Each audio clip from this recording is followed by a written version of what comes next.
नमस्कार दोस्तों, डी साल पर यूट्यूब चैनल में आपका स्वागत है। दोस्तों, अगर आपके पास MPG-4 का सेट टॉप बॉक्स है और आपको भी साउंड की दिक्कत हो रही है, आपने बहुत सी ट्राई करके रखी है और जो कि आप उसमें सक्सेस नहीं हुए, तो इस वीडियो में आगे बने रहे। मैं आपको बताऊंगा कि साउंड की प्रॉब्लम को कैसे सॉल्व करें।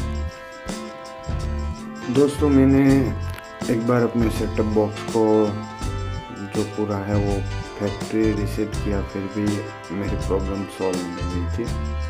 तो मेरे पास सैमसंग का LED है, उसमें मैंने सिंपल से LED में कोई भी आपके पास कोई भी LED या फिर LCD हो, उसमें आपको सेटिंग में कहीं भी ऑप्शन मिल जाता है रीसेट का।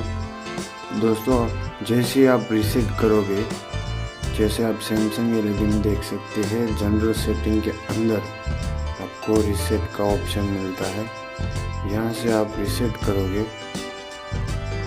तो पासवर्ड के लिए पूछेगा, तो आप उसमें पासवर्ड डाल दोगे तो ये पूरा आपका टीवी है वो रीसेट हो जाएगा। और उसके बाद रीसेट होने के बाद आपको पूरा जो आप जैसे नया टीवी लेते हैं उस टाइम सेटिंग करते हैं, सब सेटिंग करने के बाद आपको क्या करना है, एक बार टीवी को रिमोट से ऑन और ऑफ करना है, तो आपका प्रॉब्लम तुरंत सॉल्व हो जाएगा।